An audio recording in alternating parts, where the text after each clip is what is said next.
Hey guys, I don't have an update this week on the Poison Spider build, so instead I decided I was going to work on the Wrexo again. This week I'm working on the front end and going to try and get it buttoned up. The first task is to modify the front end to accept an MIP style drive shaft using a solid locker.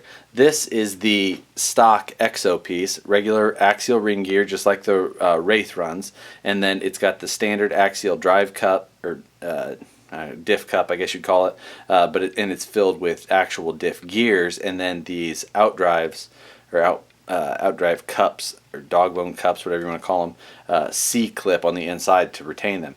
And I'm going to replace this entire piece with a solid locker and then make a shaft to go through there to attach the MIP drive shafts with, to retain them in there. Now to replace that, I'm going to use just the stock ring gear and use a grip fab grip lock. These are about 20 bucks I think from Die Laughing on RC Crawler. It's a very simple piece with a smooth through bore and 4 set screws. And then I'm going to use a 4.5 millimeter Allen wrench to create my shaft that will go through either side. It's a very simple process, and I'm just going to cut this Allen wrench down to the right length, and that will create my shaft for my drive shafts to attach to, which should be much easier than machining anything down. I have just grabbed a new ring gear to use rather than disassembling that one, just for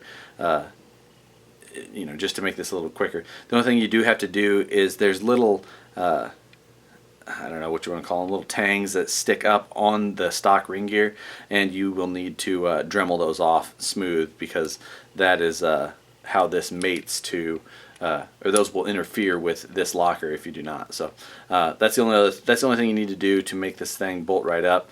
But other than that, pretty simple little install.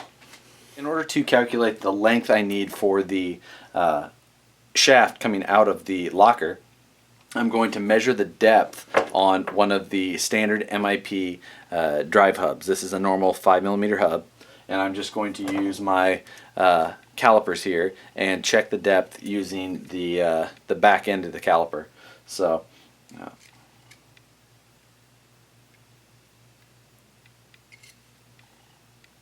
we come up with 11.25 millimeters. Alright, the total length for that shaft came out to be 47.5 millimeters is the calculated length I came up with anyway, and my actual version came out close enough.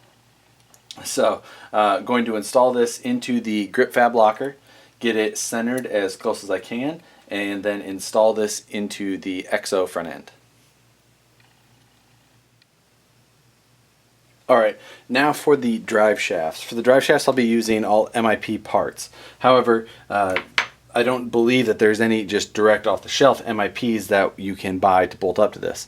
So I went a little bit longer route, and I bought this. This is the MIP front axle kit for the Slash 4x4. Now, I bought this because I had some extra parts laying around already. If you don't have extra MIP parts laying around, what you should buy is this kit here, which is the AX10 or SCX10 MIP kit. Either will work. The SCX10 kit is a little bit shorter than the AX10 kit, but I had the longer male side of this already laying around.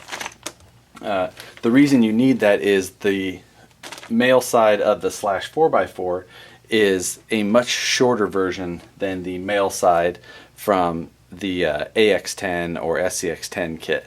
So, and if you don't have this piece, then the drive shafts won't reach all the way out to the end. I already have one side installed on here. As you can see, I've got everything bolted in there now. But on the other side, if you were to use just the piece that comes with that Slash 4x4 kit, you'd be coming up just too short. So that's the reason why you need parts from both kits. Otherwise, if you have a full set of the AX10 drive shafts like I showed, which this is part number 8101, then the only part that you need is the stub axle from the Slash 4x4. Now this is the keyed keyed version and not the pinned version. Evidently the keyed version is the strongest. And it just, what that means is it just takes the hex that comes with the kit and it slides over that and then is retained with a set screw rather than a through pin like a lot of hexes are, especially the ones on axial kits originally. So anyway, that's what you need to get the front axle set up for some beefier drive shafts. I'm going to finish assembling the other side and go from there. One thing I have noticed is that the design of the stub axle on the slash here is not the same as the Wrexo version, so you end up with some bearing slop on that outer bearing. Now that will need to be spaced or shimmed. It's probably the better part of I don't know, 1.5 millimeters or so, so it is a little bit of a difference there, and I'm not exactly sure which way I'll take to correct that. I may actually on mine chuck this stub axle up in the lathe and turn down that shoulder a little bit to allow my bearing to come in, but you can probably get away without that if you just want to use some spacers in the knuckle side. Alright, I got the entire front end bolted back into the chassis. Front drive shaft and all of that is all taken care of now. Now the only thing is that I'm using all the stock pieces on this front end still, but later on down the road these are all going to get replaced. However, and the biggest thing I'm going to notice right now is that these MIP drive shafts are very large and they definitely do have some clearance issues. Now I'm not going to go through and clearance all these stock parts just because I'm not going to keep using them. I'm going to replace all these parts with aluminum parts down the road. And I'll just clearance those when I get to that point. So anyway, one other big thing is that this thing has very little turning.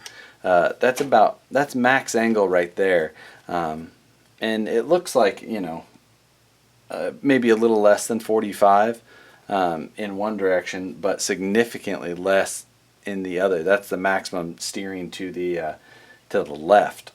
So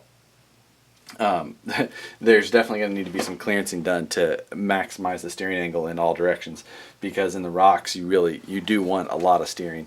The Poison Spider Wraith, which I have here, I mean, let's see if I can, you know, I've got a pretty good amount of steering in either direction, you know, equal amount in either direction, but it lays over pretty decently there. So I'm definitely going to want to improve the steering angle once I get those aluminum parts in there and I can get to clearancing. So that's it for this project for tonight anyway.